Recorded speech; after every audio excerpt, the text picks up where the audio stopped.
My name is Jack Sturla.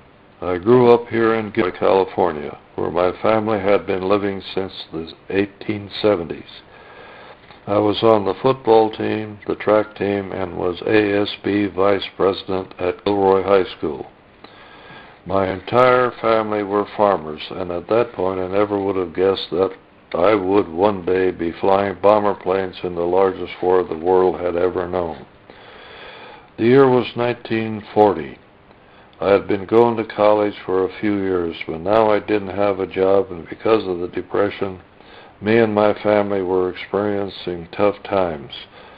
So that December I decided to up my number on the draft list and get my one-year draft requirement over with. During my interview with the draft board, I told them I wanted to be in the Armored Corps.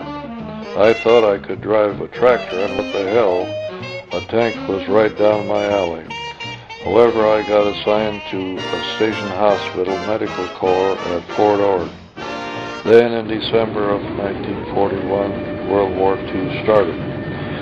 In April 1942, I reapplied to the Air Force. I had applied once before and had not made it in, but this time I did.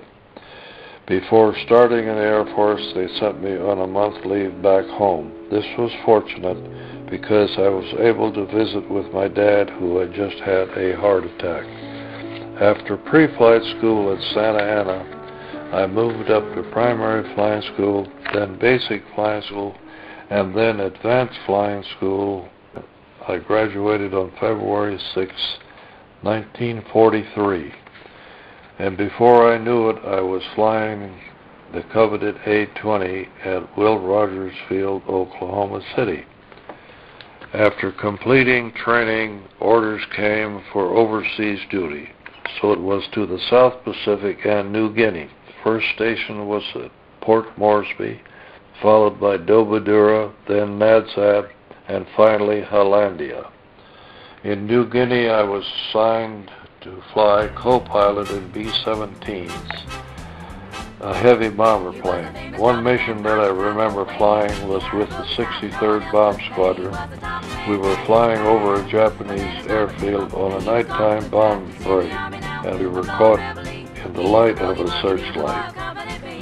It was so bright it looked as if it were broad daylight. We were jumped by a Japanese night fighter, but luckily the Japanese pilot was more scared of us and he broke away quickly. Later on, I was transferred to fly C-47s, cargo planes used to transfer troops, cargo, and wounded soldiers.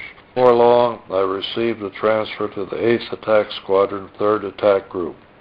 My proudest moment in my Air Force experience occurred when I was flying the A-20. It was late May, early June of 1944. I was assigned to lead the 8th Attack Squadron in the one mission I was privileged to lead. Our mission was to complete an air raid on a Japanese radio station off 60 miles south of our base in New Guinea. The Japanese radio station could see most of what was happening at our base and was reporting whatever they could learn about troop and airplane movements. There were 12 planes in my squadron, and there were 2 squadrons assigned to this task. The first squadron missed the target and got lost, but my squadron was able to complete our mission and destroy our target.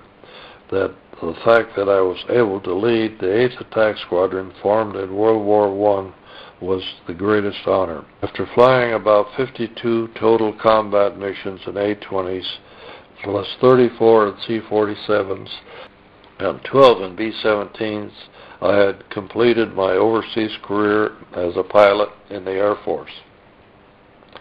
After 2 stateside assignments, one at Laughlin Field, Texas, and one at Waco Army Airfield, I was discharged from the Air Force. After getting back out of the service, I tried to go back to college. It didn't work out. I stayed for about 2 weeks and decided to go back to being a farmer, which is what I wanted to do all along. I met my sweet wife of 60 years, and we got married and started a family. Looking back on my service in World War II, I realized the great good that came out of the war. My comrades and I are like brothers, and I hope the things we fought for will never be forgotten.